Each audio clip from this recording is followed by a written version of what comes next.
Welcome to Weekly Unit 3. This is a lecture on political frameworks, elected, appointed, and public. The objectives for this week's unit include a lecture around what constitutes a policy framework, what constitutes the political framework, and then some general concepts around social policy analysis. So generally, this weekly unit is about how the policy framework is influenced by legislative and public politics.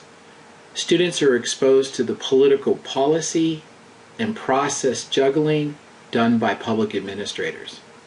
Basic social policy analysis concepts are introduced, and there will be a slight review from our previous lesson on system oversight.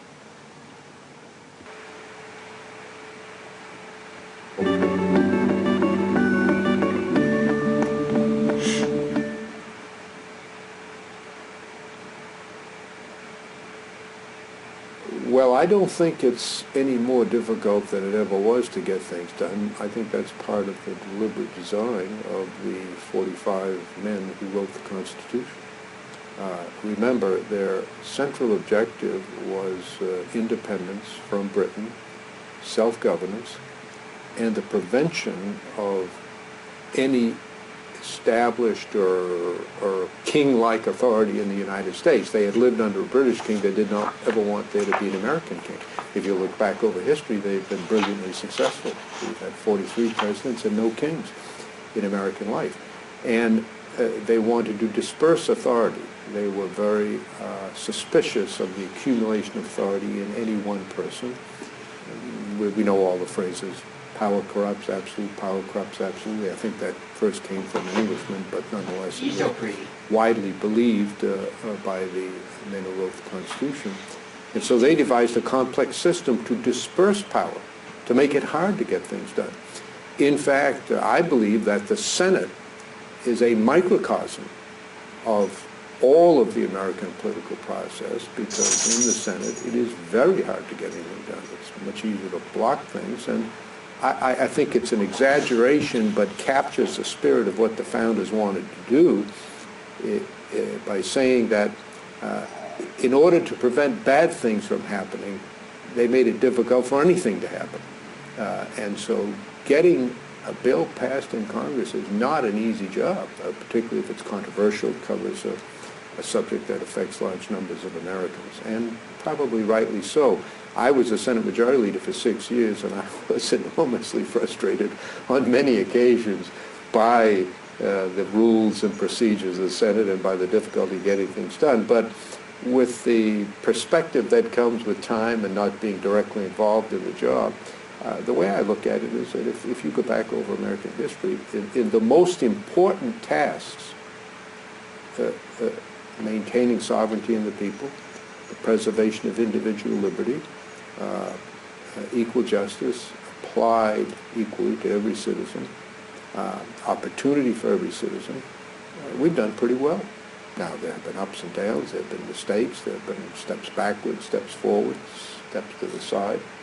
But on balance, I think you could argue that Americans are freer than they've ever been, more prosperous than they've ever been, better educated than they've ever been, healthier than they've ever been. There are some very early warning signals, very dangerous, particularly with respect to health and education, that are now appear. But on the whole, I think the system has worked, although it's very frustrating.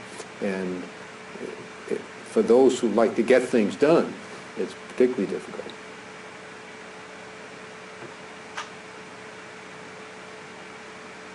Well, there's no secret. It's not something that's outside of normal life experience. If you want to get support for anything, you seek to persuade.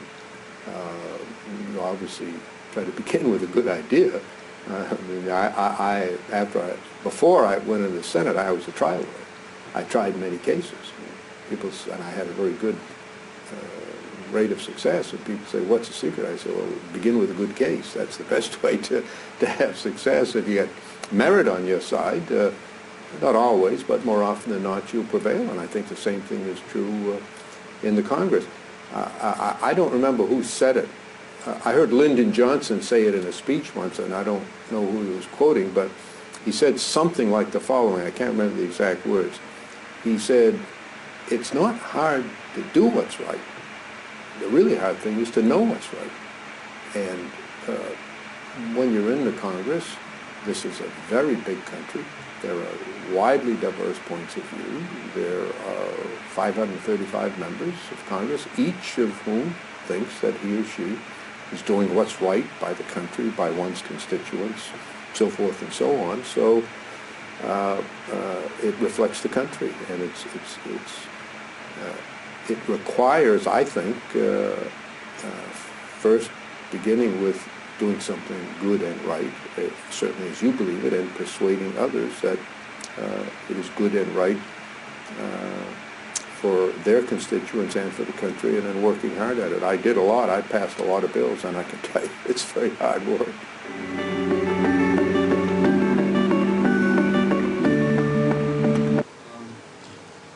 When you talk about kind of the fundamental values that drive your role in public life, you talk about in one of your speeches, equal work, responsibility, unity. You mentioned today kind of what you view as universal elements of faith, kind of the connection to your neighbors and being part of something bigger than yourself. And I think you even acknowledge that you don't have to be a person of faith to have those sorts of feelings.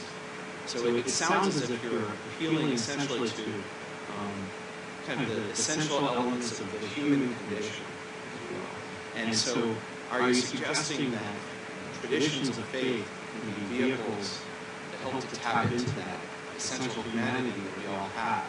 So is it really an instrument, for introducing the types of change we want?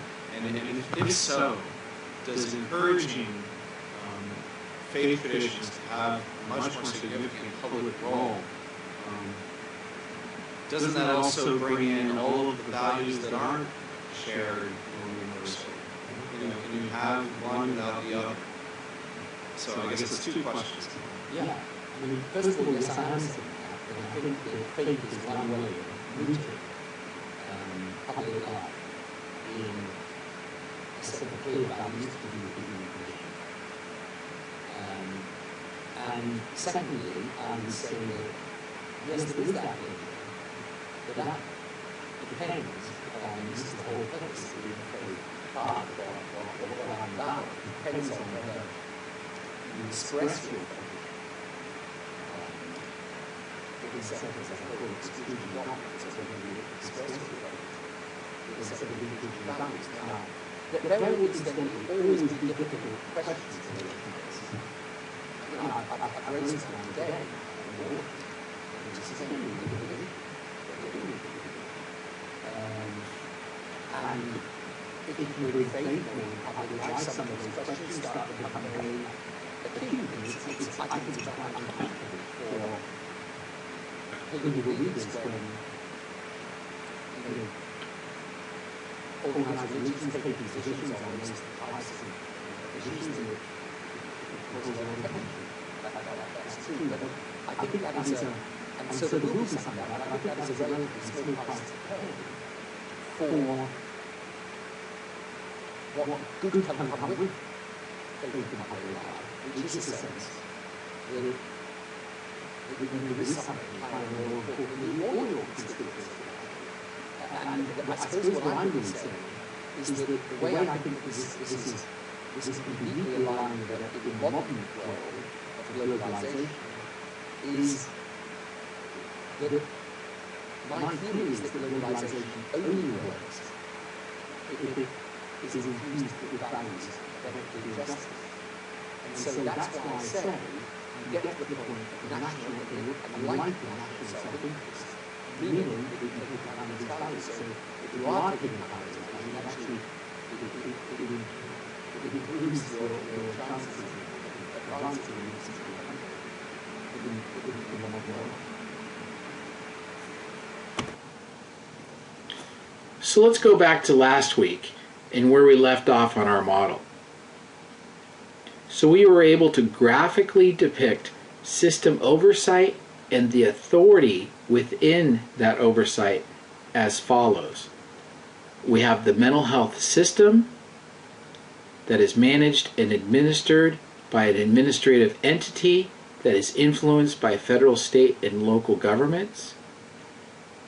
And that administrative entity institutes policy, budget, regulation, law, and other directions from those legislative entities of each level of government, including Congress, the legislature, a board of supervisors, voters, and consumers.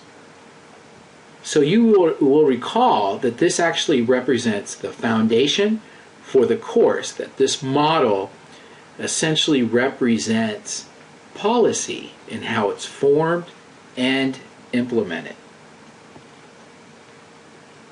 So this weekly unit now builds upon that model, and we're going to take a look at policy, process, and politics, and we're actually going to superimpose that upon our model to make it a little bit easier to understand. So this week you read a couple of chapters from Radin, and Radin talks about what it's like to be a bureaucrat and a public administrator, and all these opposing interests and ideas that have to be juggled on a regular basis.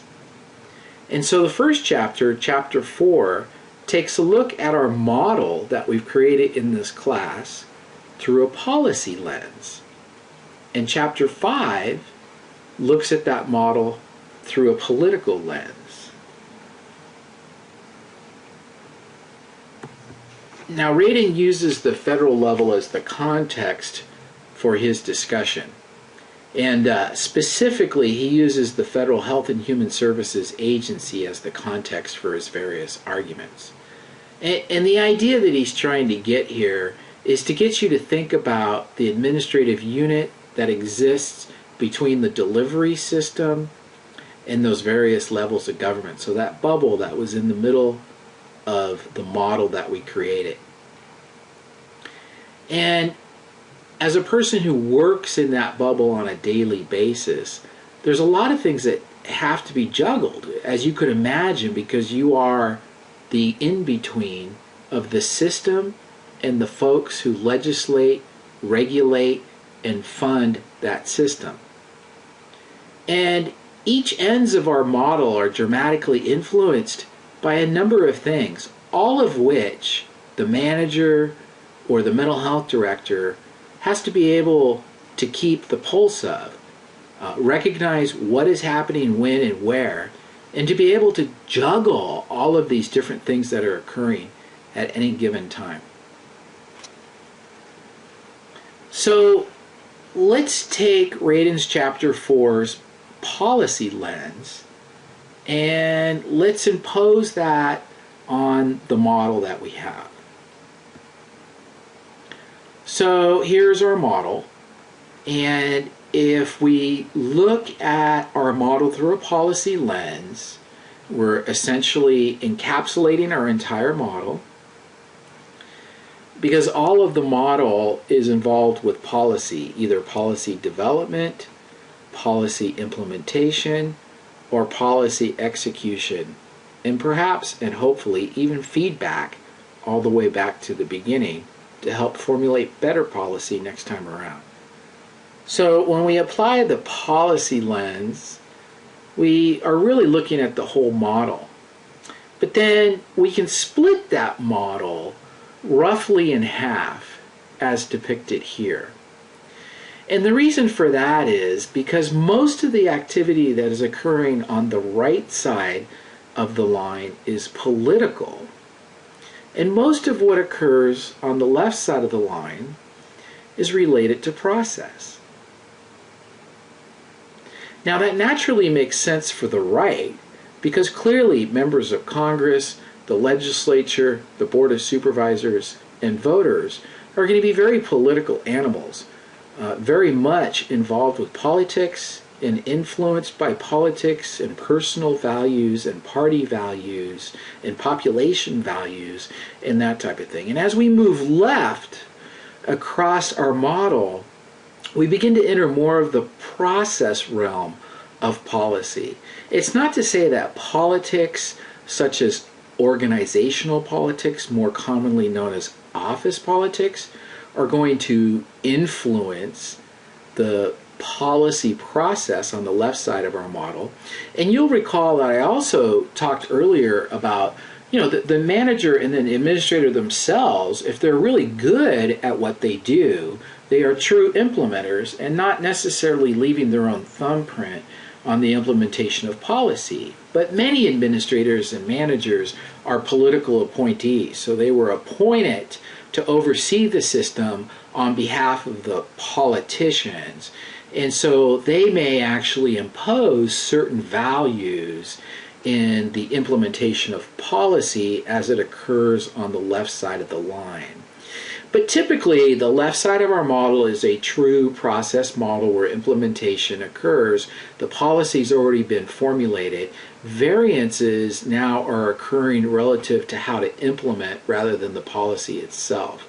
And hopefully, as that process unfolds and a policy is implemented within a system or within an organization, that ultimately its effect or impact on the system or the organization matches up with the legislative intent of when that policy was created on the political side of the model. Okay, so we've now taken our model and we've imposed Radin's readings and arguments upon that model. So obviously our model itself is within the larger circle because it is representative of policy development, policy implementation. But then we divided our model in half in order to be able to demonstrate Radin's arguments that there's a policy lens, or what I refer to as a process lens, and then the political lens, and that each of those chapters he's specifically speaking to one side of the model versus the other. But the key to the depiction that's in front of you is that essentially that bubble in the middle labeled administration, fed, state, and local is straddling that line, which goes back to the basic premise that Radin is presenting in the readings to you this week, is that administrator in the middle truly is a juggler per se, is the analogy that Radin uses, because you have very much competing interests on one side of the line, different realities on each side of the line, implications on either side of the line for the administrator or manager. And so this administrator, this bubble in the center of our model truly is central to the model in more ways than one, as we have described. So now as we move forward in this lecture, we're going to start by focusing on the left side of the model, because that's Radin's policy lens. And then later we'll speak to the right side of the model, which is what Radin labels as his political lens. So let's start on the left side of the model in what Radin has termed as a policy framework or a policy lens. And you can take everything in chapter 4 and you can summarize it in a basic formula, and that is the policy perspective is based on funding, roles, and cultures. So in the earlier weekly unit, we talked about how funding is a mechanism for influencing system behavior. I mean, we talked about contracts, we talked about grants, we talked about tax incentives, and that kind of thing. And so when we talk about funding in a policy framework, we're really talking about funding as policy, just like the cliche of the carrot on the stick or the big club. Funding has a tendency to influence system behavior. So we see budget then as policy. And later in the course, we're going to talk a lot about public finance, particularly mental health finance. And, one of the key messages there is that budgets are policy documents. They dictate what will be funded and at what level, which determines the level of service that will occur within that program, if funded at all.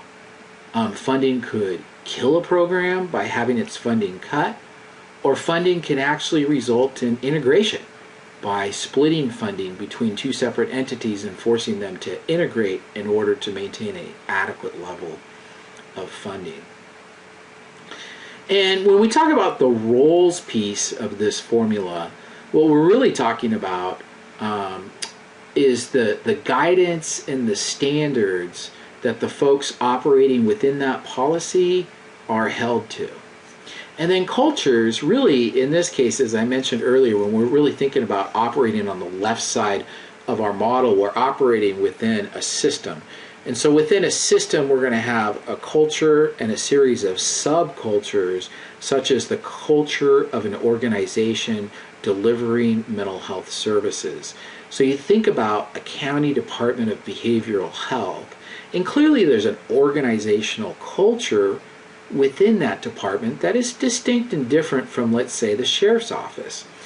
Clearly much different cultures. But then even within that department, because you might have a division of mental health and a division of drug and alcohol services, clearly there are distinct and separate cultures between those two sets of employees. I mean, you think about the drug and alcohol folks, typically counselors operating in the drug and alcohol environment have a lived experience. And while we're accomplishing that on the mental health side, mental health a little bit less so as far as the lived experience, but having a lived experience certainly imposes certain values upon when a policy is implemented and when work is done.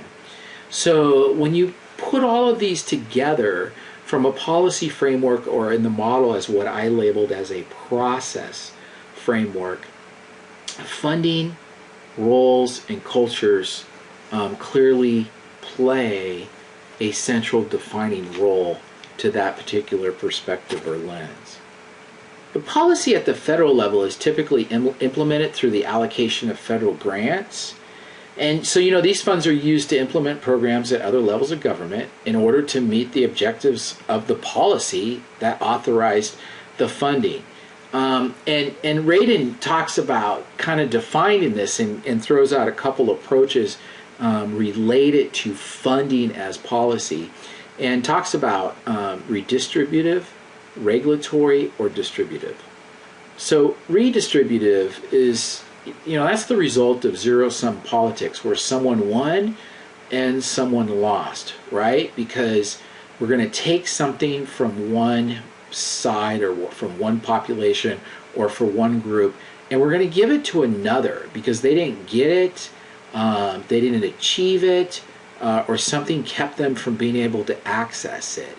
So we'll talk a little bit more about this later, but I've mentioned it already that one of the roles of government is this equalizer, assuring equity and protection of special populations that may be shortchanged in access to service or systems and that type of thing, because they're just unable to make that achievement for some particular reason.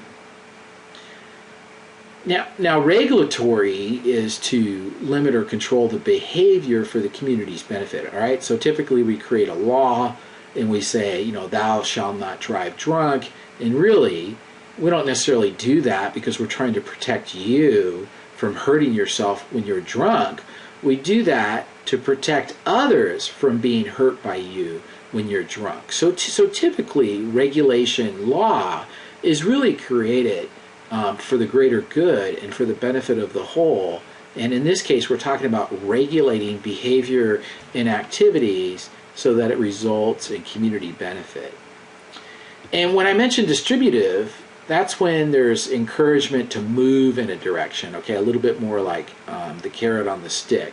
And approaches are used for this purpose for implementing federal policy across systems by using budget allocations, right? Budget as policy, funding as policy, funding as the carrot on the stick, funding as the big stick to get behavior to move in a certain direction. Now, organizational culture has a huge impact on policy because there's always conflicting cultures across all levels of government, agencies, and departments, and this directly impacts policy implementation. You know, some levels of government can connect very well. You know, when you think, you go back and you think about, you know, American history classes that you've taken, there was this thing called picket fence federalism, where they actually use a representative model of government as a white picket fence, right? You've got railings that are holding the individual pieces of wood together, with each piece of wood representing a separate government agency or level of government, yet they're all held together on this fence because there are connections across levels of government, or as Radin says, an alliance among like-minded program specialists or professionals regardless of the level of government in which they serve. Now, Radin argues that favorable culture can be fostered through the social status of employees and the work that they do, by the relationships that have been developed with those outside the organization, and by the attempt to protect one's identity and mission in the face of policy and political turbulence. So, you know, when we think about organizational culture, you know, quite often, sometimes we'll hear, you know, we need someone to sponsor that issue, or we need somebody to champion that issue. You know, so we normally can pick somebody who is able to work across the organization effectively by being able to operate well within these various cultures that are occurring across the organization, and quite often by virtue of their position, maybe because they're a higher level person, they're able to work across those cultures because for some reason or another they may be respected by that culture, and they're able to perform well within it.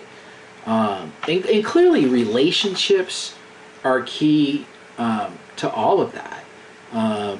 You know, relationships that we have within the organization and external to the organization clearly have an impact on how we're able to perform and how we're able to get things accomplished and done. And even culture, even, you know, we typically used to say bureaucrats were professional avoiders. You know, they were really good at avoiding conflict, avoiding the public, avoiding decision makers. You know, stay low, stay below the radar, just do your job and don't attract any attention. And that really unto itself becomes a culture. In fact, if we're threatened by what's happening with policy development, especially on the political side of the model, then we're gonna take action personally for self-preservation. So even those types of activities imposed upon policy implementation directly affects how policy unfolds, and that's almost like a personal culture imposition upon the policy implementation.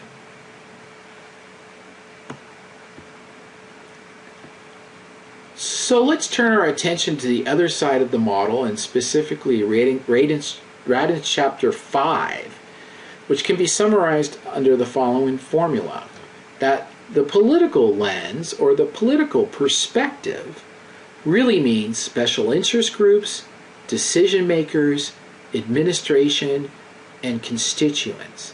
That all of these various entities and population have a direct impact on policy development, but that impact is really related to politics, that it's really the politics of each of these groups that is influencing policy development. You know, obviously in policy development, especially at the infancy of policy development, there's going to be an imposition of values upon what is about to be created and legislated. And those values are going to be imposed by the decision makers themselves. I mean, they're going to assign their personal values. I mean, it could be the very reason why they were elected to office. The classic one is pro-choice versus pro-life.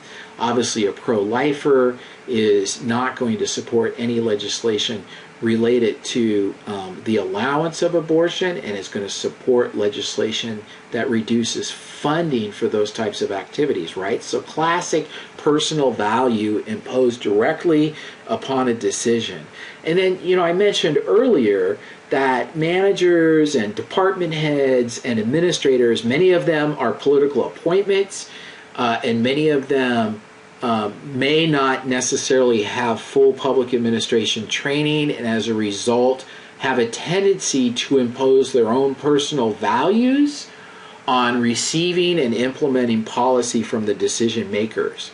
So the decision makers may have had a certain intent, and the administrative level is going to filter that intent through their own value system as well. And I say, training in public administration, because a true public administrator learns to balance these values and to operate within the authority that they were given, which ultimately means usually that their personal values and belief systems do not impact their policy implementation. Now, the other pieces of the framework, special interest groups and constituents, clearly political. I mean, by its mere name, special interest. These, organizations that have emerged for no other reason than to deal with a specific issue, and they will do whatever they need to do to get that issue front and centered and addressed appropriately through the decision makers. And decision makers, although they are elected by their constituents, they often hear more often from the special interest groups, who may say they're representing a segment of their constituents, or who may communicate that they have goals and beliefs similar to the constituents. But quite often we think about folks that go to Sacramento or Washington, D.C., and we have a clear idea originally why we elected them, and over time we find that their decisions may not be consistent with ours, and we feel then that they have gotten out of touch with their constituents. But the further you go up in government, the less direct accessibility there is for constituents. And that's why you have an emergence of special interest groups, because they have the time and the resources to be dealing directly with the decision makers, providing them with data and information and influence and other things to mold and shape policy in a certain way. And in many instances, they'll say they're doing that on behalf of their constituents. But when you think about it, at the federal level, the direct impact of constituents on federal policy is extremely limited. But then at the opposite end of the spectrum, where you have a local government, such as a board of supervisors or a city council, there's more direct face-to-face interaction between the constituents and the decision makers in that particular instance. And so that's why you hear the cliche of all politics is local, because it's really at the local level of government where true constituent politics occurs. Harder at the state level, and then almost nearly impossible at the federal level. I mean, think about that. There must be at least a half a dozen policies being considered at the federal level that you have an interest in. And beyond sending an email, writing a letter, or making a phone call, what's the likelihood that you would travel to Washington, D.C. and testify before a congressional hearing or committee related to the matters that you're interested in? I mean, that's pretty slim to none. However, you may donate to a special interest group, like let's say, the SWRK Club, who has full-time lobbyists in Washington, D.C. working on policy issues that conform to the goals of the SWRK Club, which you may happen to support through a donation. So this is all politics. And when we talk about politics, this is the nucleus of what we really mean by that. So when we look at that end of the model, remember we had lots of boxes for Congress, the legislature, Board of Supervisors. So when we talk about political frameworks, we're really talking about political power brokers that are able to influence policy within the political framework. And the major influential players within that framework, first of all, depending on the level of government, is going to be Congress, the state legislature, or the Board of Supervisors, because they are the representatives within our representative government that have been elected by the people to represent them in the decision-making process. And the voters assume that these individuals take it upon themselves to review and to study the issues closely, to understand them, and to make informed decisions, and hopefully decisions that are leading to better outcomes and meeting the intent of why the policy was created to begin with. In other words, that when the policy is implemented, it will have the impact that the decision maker envisioned, right? And you know, for better or for worse, that does occur.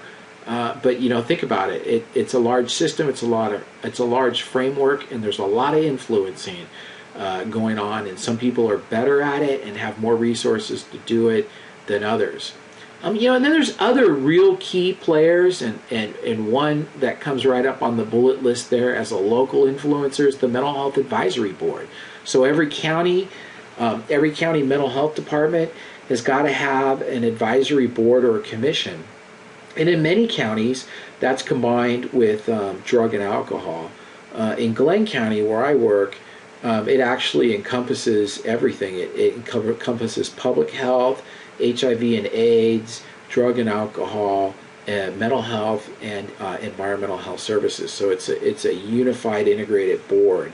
And I hope in the years to come to expand that too, to include advisory for child welfare services, adult protective services, and other forms of social services.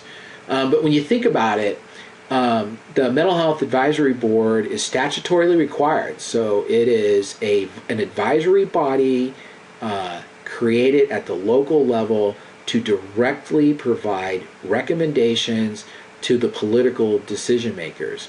Mental Health Advisory Board or commission members are usually appointed either directly or confirmed by the Board of Supervisors. And there's representation requirements within those who are appointed, such as making sure there's adequate representation of the various programs that are being represented. In other words, you have mental health clients, you have drug and alcohol clients, that type of thing, participating on the board. You might have business folks on the board, that type of thing. But anyway, it's something that occurs at the local level where they can actually help manage the mental health system and make recommendations to the decision makers about policy that's needed to influence that system, whether it's budget or direct policy related to program. You know, as we mentioned earlier when we looked at our models, because of Prop 63 and the Mental Health Services Act, the role of consumers has just grown tremendously in the system. And consumers now possess political power, and Prop 63 helps solidify that because it passed well. And that empowered the various constituent groups that represent consumers and consumer organizations, and has given them somewhat of a seat at the political table. So consumers, out of everything you see on this list, consumers are the newest, most emergent political influencing entity within the political framework today. And as we mentioned earlier, again, looking at our model, clearly the public and the voters do have political influence and power. Now, we learned earlier the voters have specific powers afforded them by the California Constitution that directly impact the decision makers, such as the right to referendum.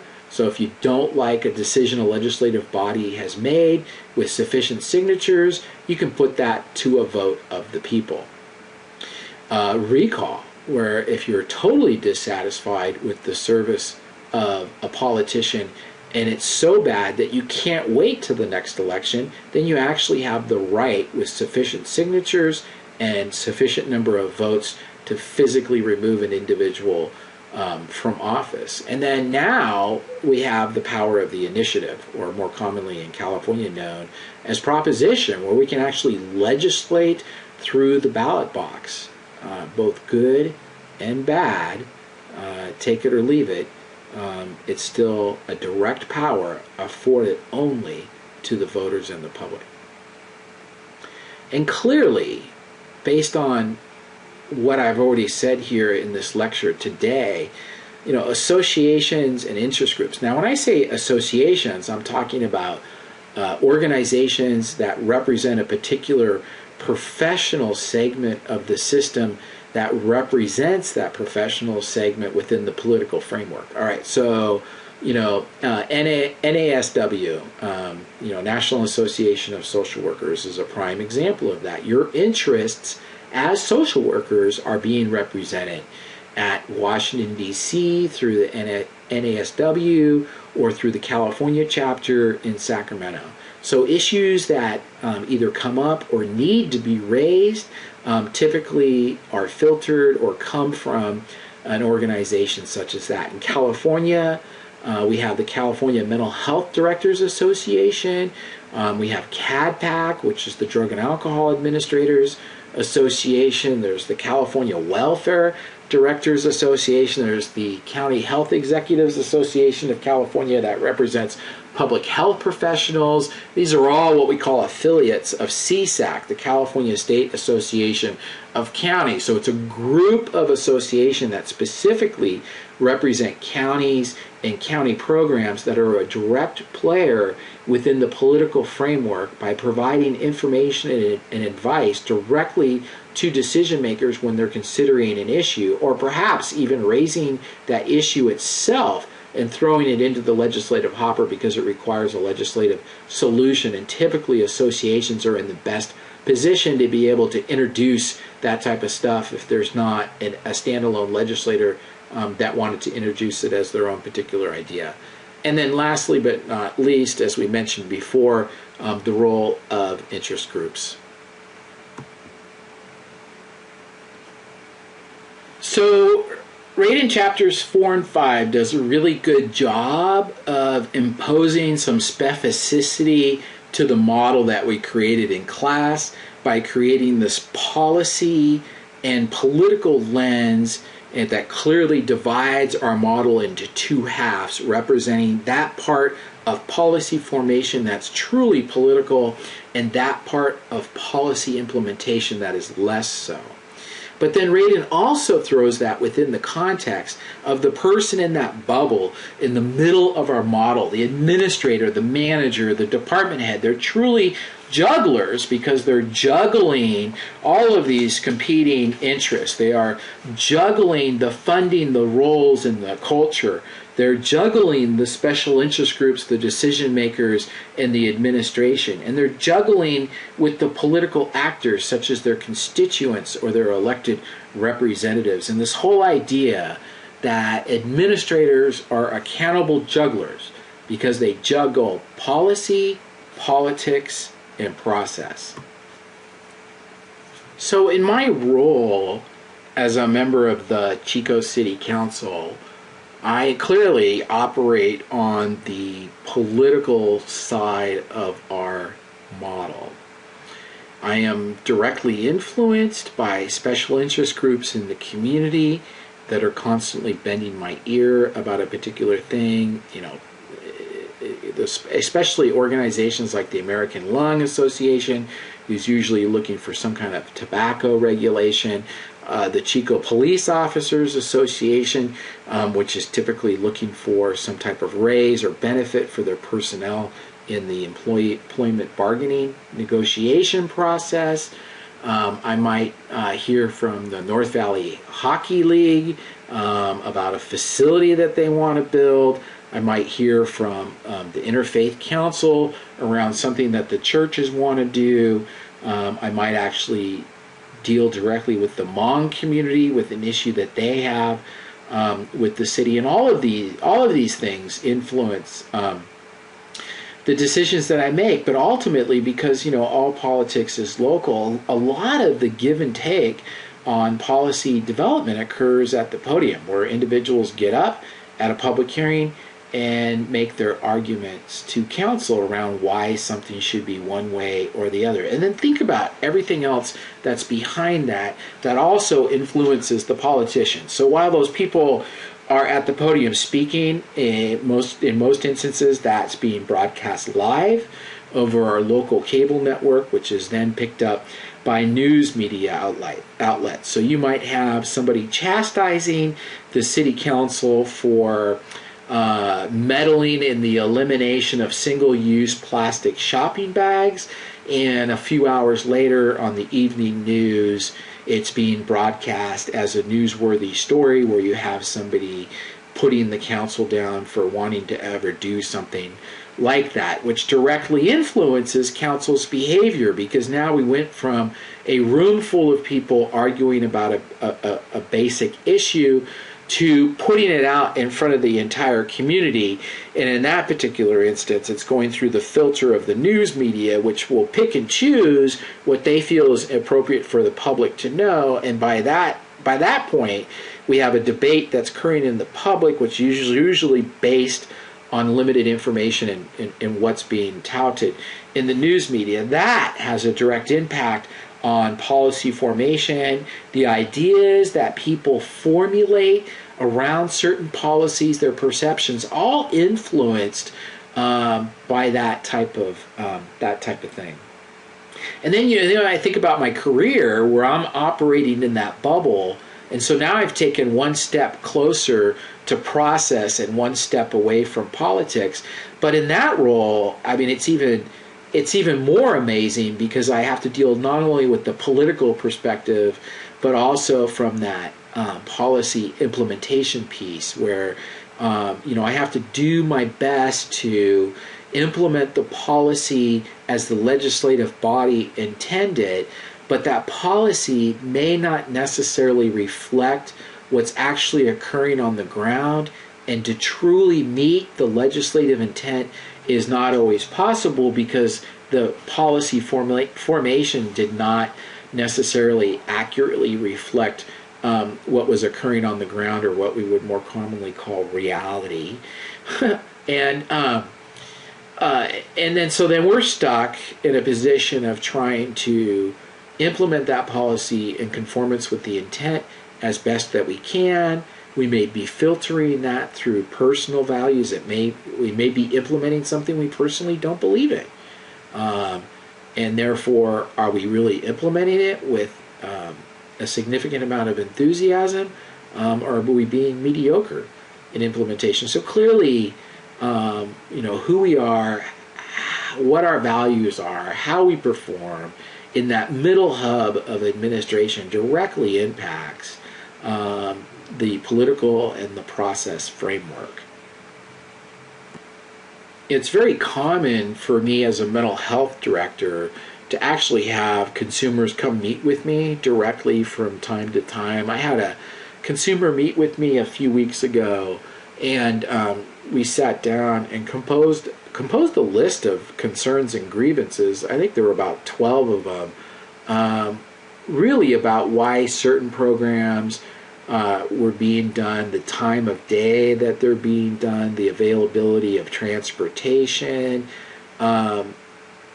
Listening to an individual that's directly impacted by the service, receiving feedback from them about what would make the implementation of that policy or the delivery of that service more meaningful and effective for them, while at the same time having to recognize and being familiar with resource limitations, budget constraints, funding limitations, and that type of thing. And again, having to balance what is the interest of the consumer, what is the intent of the decision maker, what is the availability of resources, and even to a certain extent my own personal values on top of that. It's a serious balancing act that is influenced by a number of factors. And I've been doing this kind of thing now for about 20 years, and I'll do it for about 10 more.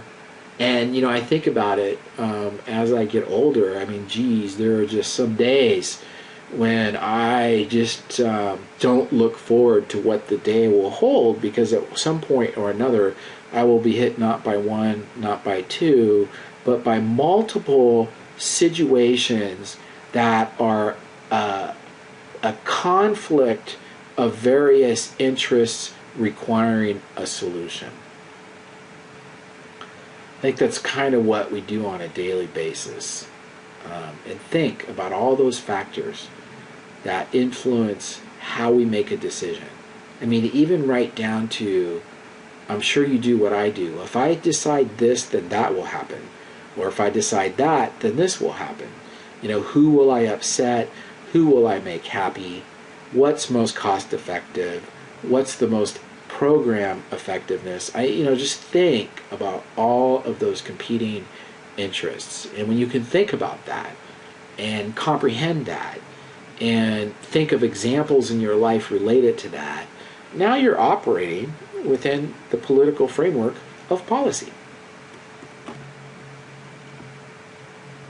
So let's talk a little bit now about policy analysis. And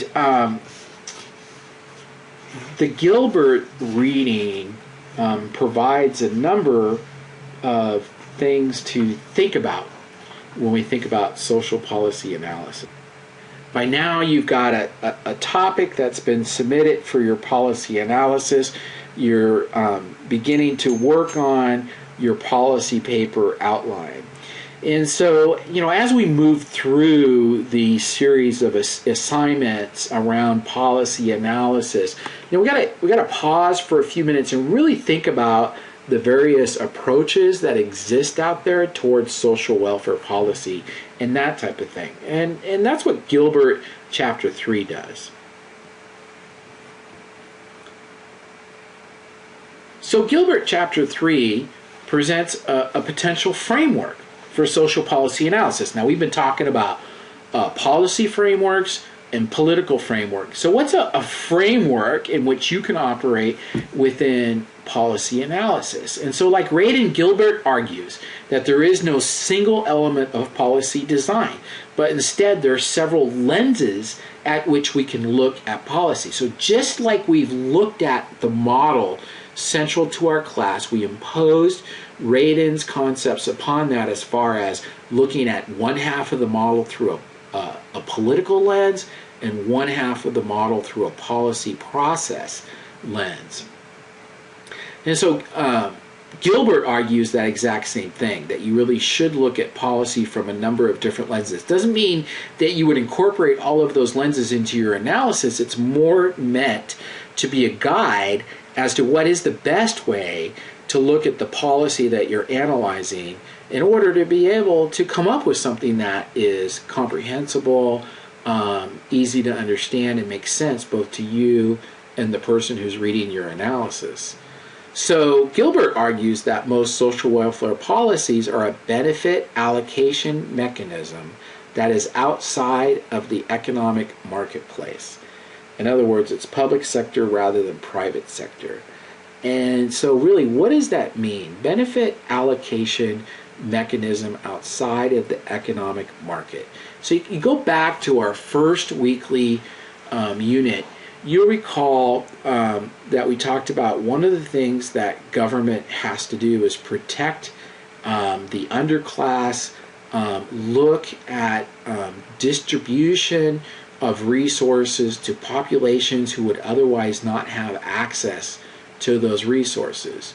So in that, from that perspective, Gilbert's really saying, most social welfare policies are really about that redistribution piece, where individuals operating in a free market and a laissez-faire market aren't going to be able to achieve certain things because they just simply cannot do it. It doesn't mean they don't have the opportunity to do it, but for various reasons, their ability to seize that opportunity is more limited than for others. And so in instances like that, government has a role to step in to do some distribution to that to that population, because they would otherwise not have that access.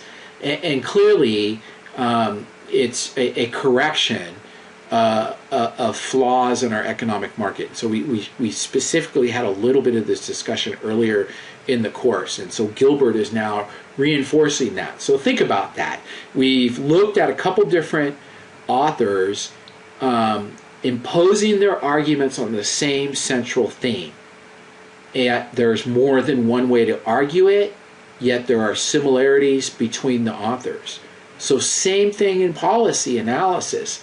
We want to be able to look at things more than one way and gather evidence that supports each of those perspectives to strengthen each of those arguments. So the argument could be that social welfare is a benefit allocation mechanism, and what evidence exists that that's the case.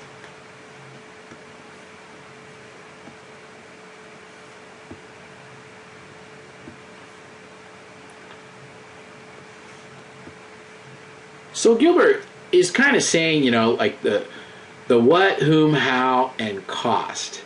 And so Gilbert's arguing that there are actually dimensions to policy analysis that give us some choice among what is what, whom, how, and cost. And so Gilbert argues that there's a series of questions that we could ask around social policy that helps us identify those particular dimensions. So the first question would be, what are the basis of social allocations? So the basis of social allocations, it basically is who gets what. So think about public assistance. Think specifically about Medi-Cal.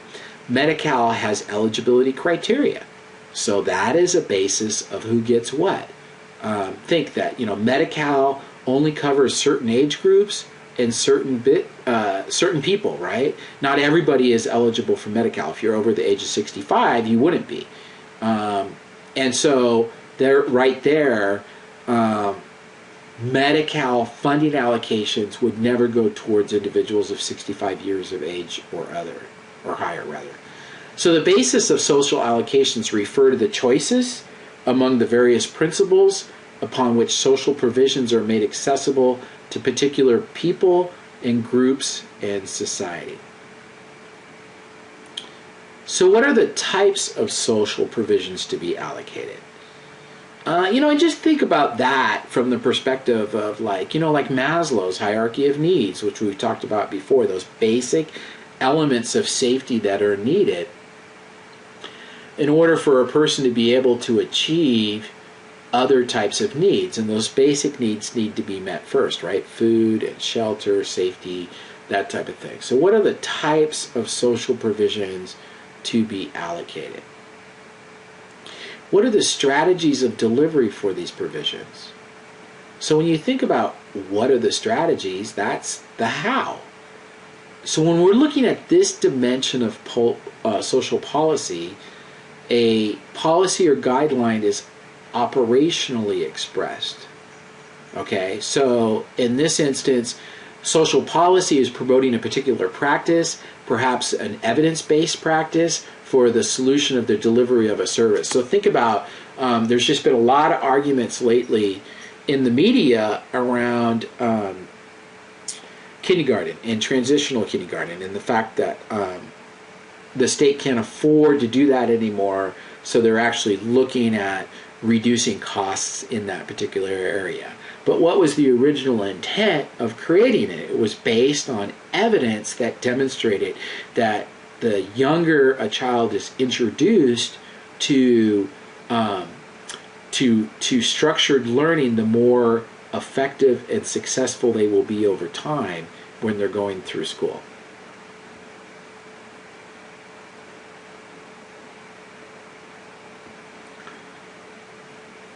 So what are the ways to finance these provisions, right? So we've got basis, types, delivery, and finance. So obviously, finance means funding, right? So in this dimension, it's about the source of funds and how they flow. So go back to what I mentioned before, the carrot on the stick or the big club, that typically financing is being allocated in such a way to induce a particular behavior by a particular entity by using money to move them in a particular direction. It could be the implementation of an evidence-based practice by providing funding for the training and implementation of the practice within an organization.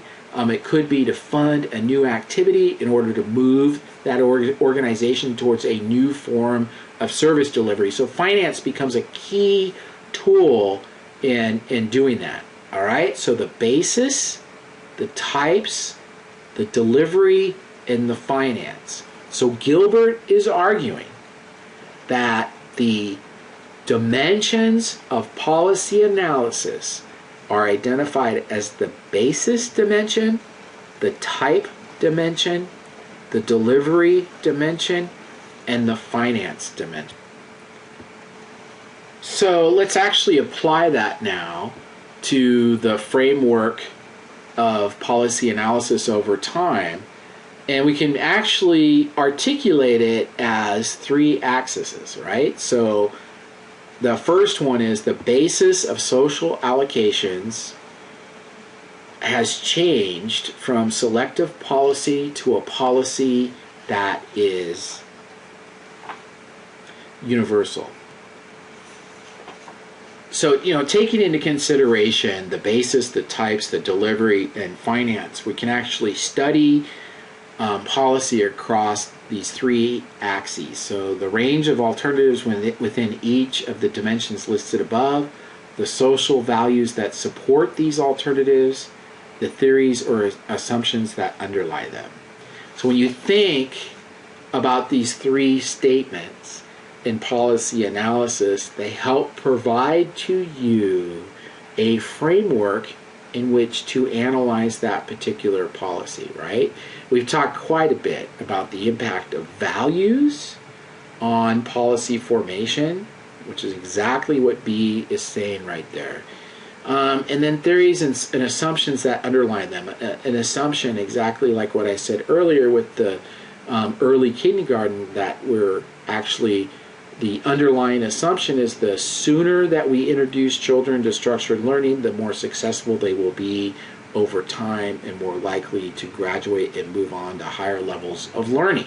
So there's a basic assumption under which why that policy was developed. And so in policy analysis, we need to be able to dissect the policy in such a way that these dimensions begin to emerge for us so that we're able to do a good job in analyzing the policy.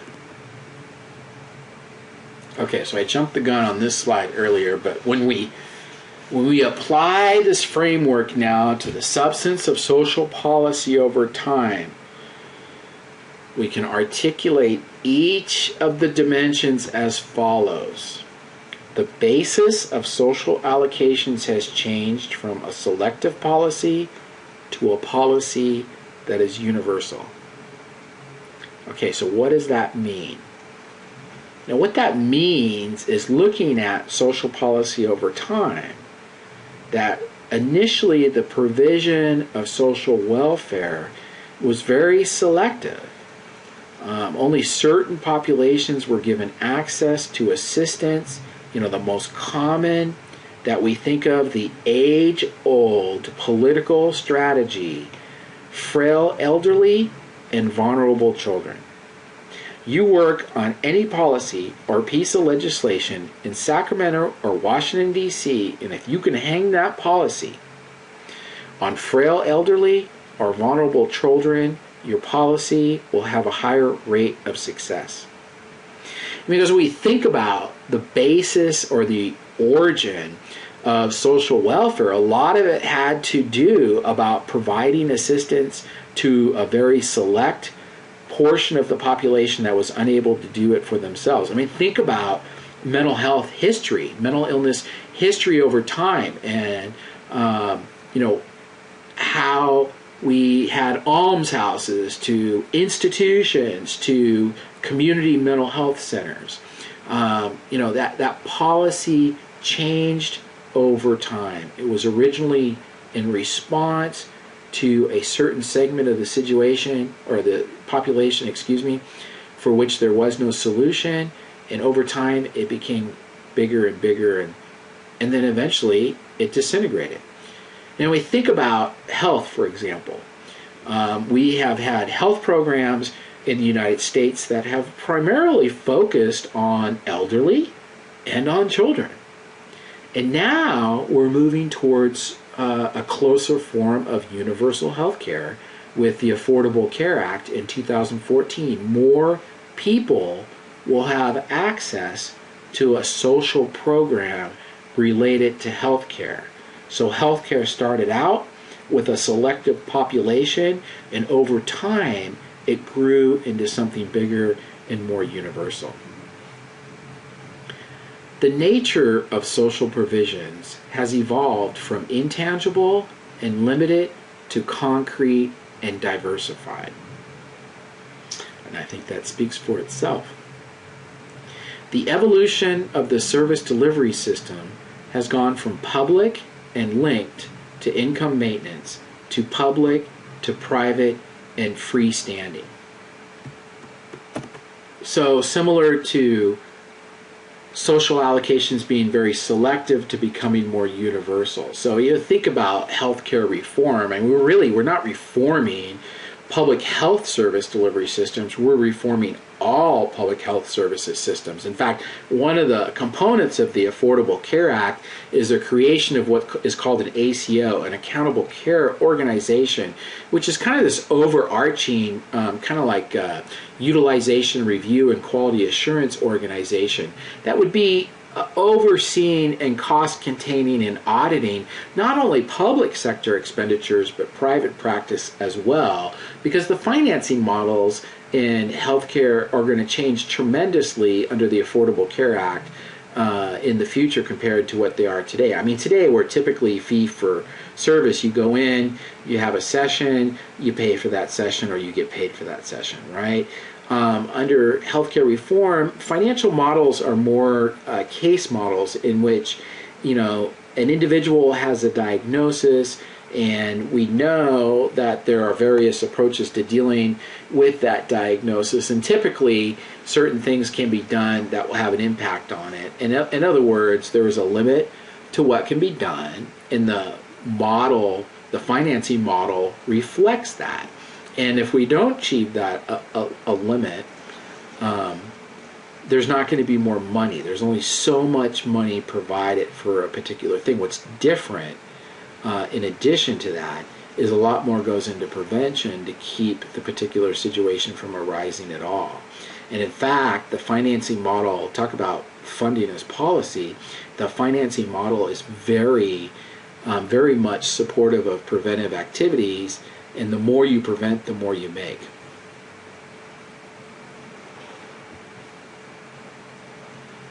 Ways to finance social provisions has gone from open-ended to categorical to fixed amount block grants. And I think I just pretty much exactly described that. So what you have now in front of you are the dimensions of social policy, all right? So we kind of started a little bit slim, and then we add it until we came up with these 4 items in front of you. And so why have we done this? I mean, was my reason here just to bore the crap out of you today by having you listen to all this stuff? No, what I'm actually trying to do is to give you some tools to think about how you're going to do your policy analysis. Now, I will give you specific, frameworks in which to write your paper, but not necessarily how to do the analysis. In other words, I'll tell you what sections you're going to need in your paper and what the headings are and that type of thing, but you still need to be able to fill in between. So when we begin to tackle the analysis of a policy, if we could begin to look at these 4 items in front of you, and begin to think of the policy that we're looking at in these dimensions, it will help us better understand what's going on with that policy and therefore be in a better position to provide an adequate analysis. Okay? So wasn't doing all of this just to confuse you and bore you to death. I'm doing all of this to give you a tool to help you think about policy analysis. So if you took this page and the previous 2 pages in conjunction with this, you actually now have a framework in which you can begin to run a policy through. Now, not every policy is going to fit into all of this. Only some of this will apply to some policies, and in some policies, more will apply. So it isn't perfect, but it's just a way to help you think about how to analyze the policy.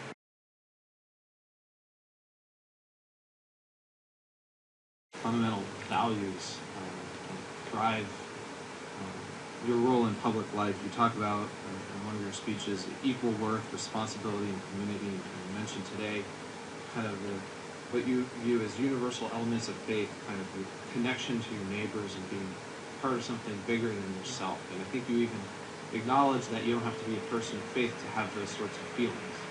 So it sounds as if you're appealing essentially to kind of the essential elements of the human condition, if you will. And so are you suggesting that traditions of faith can be vehicles that help to tap into that essential humanity that we all have? So is it really an instrument, for introducing the types of change we want? And if so, does encouraging faith traditions to have a much more significant public role, doesn't that also bring in all of the values that aren't shared more universally? Can you have one without the other? So I guess it's 2 questions. Yeah. I mean, first of all, yes, I am saying that. And I think that faith is one way of rooting public life in a set of clear values to do with the human condition. And secondly, I would say that, yes, there is that danger, but that depends on, and this is the whole purpose of the interfaith part of what I'm about. It depends on whether you express your faith in a set of, as I call it, exclusionary doctrines, or whether you express your faith in a set of inclusionary values. Now, but there will incidentally always be difficult questions for your faith. I've raised one today in abortion, which is a genuinely difficult issue. And if you bring faith more into public life, some of those questions start to become very acute. And I think it's quite uncomfortable for political leaders when, organized religions taking positions on those types of issues, and it causes a lot of tension. That's true. But I think that is and so there will be some of that, but I think that is a relatively small price to pay for what good can come with faith in public life, which is a sense that there is something higher and more important than you or your constituency. And I suppose what I'm really saying is that the way I think that this can be neatly aligned with in the modern world of globalization is that my theory is that globalization only works if it is infused with values of equity and justice. And so that's why I say you get to the point of enlightened national self-interest, meaning that you take account of these values. So if you are taking account of these values, it improves your chances of advancing the interests of your country in the modern world. So we talked a lot about values, and Gilbert argues that values affect policy. In fact, the why of policy really is what are the underlying values that influence that policy formation. And so Gilbert takes a few of these and he kind of describes this as distributed justice. And his argument is that there are values of equality, equity, and adequacy. And he argues that policy may emphasize one of these or all of these, but it will always be tempered by all 3. So equality. Equality is the cornerstone of distributed justice, but it is open to interpretation. There are two types, numerical and proportional. So numerical equality is the same treatment of everyone. Everyone is treated the same. Proportional equality is the same treatment of similar persons based on merit or virtue. So most policies are based on numerical equality, since proportional equality, it's harder to do because it's more directly influenced by values. I mean, who says what persons are similar and by what criteria is that determined? And can we come up with a criteria that's universal enough that it will be effective in most, if not all, situations? And if not, then who makes the decision as to who has access or not? So you can just see that's got a myriad of problems associated with it. So Gilbert argues that typically policies are more based on the numerical equality. And equity. This value is all about fair treatment. A person's share is based on their contribution or their ability to contribute. For example, public assistance must be lower than the standard of living for the working poor, right? Because we don't want public assistance to be more attractive to work. So we're going to provide a benefit that's essentially a basic benefit to act as a safety net when all else has failed, but we don't want it to be attractive enough that people fail to seek work rather than public assistance. I mean, you think about welfare reform that occurred in the early 90s. I mean, it was all about the welfare queen, about the,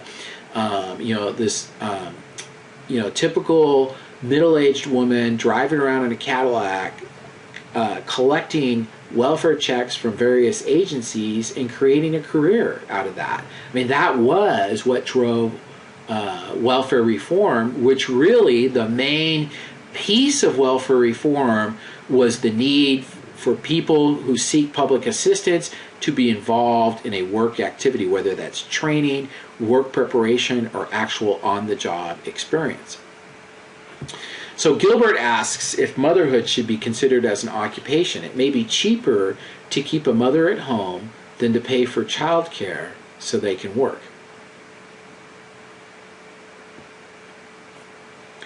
Adequacy, the desirability of providing a decent standard of well-being.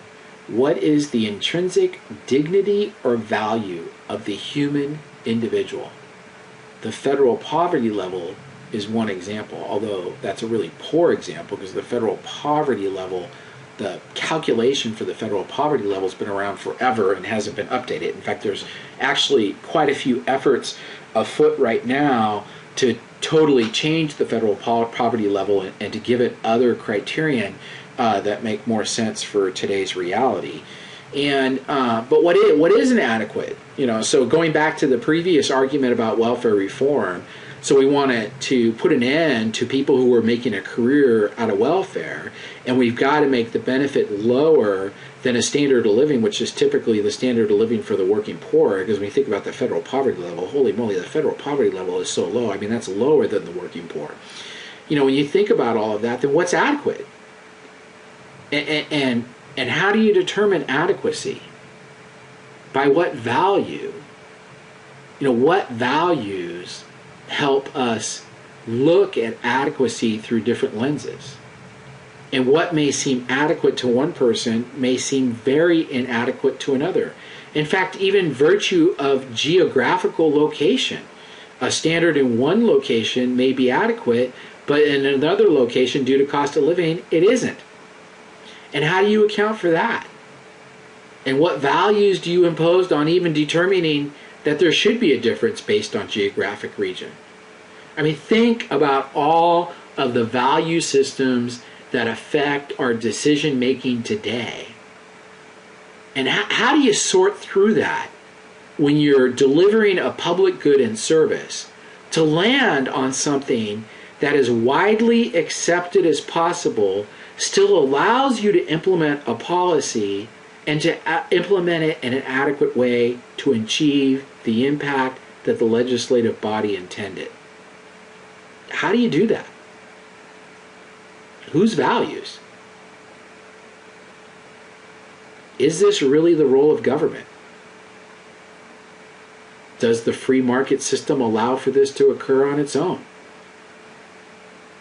And if not, then how does it occur? And if it occurs because government steps in, then what's really right? Limited government that stays out of the lives of people? Or a government that strives to make it as good as possible for the widest number of folks? And when is that too much? And when is that too little?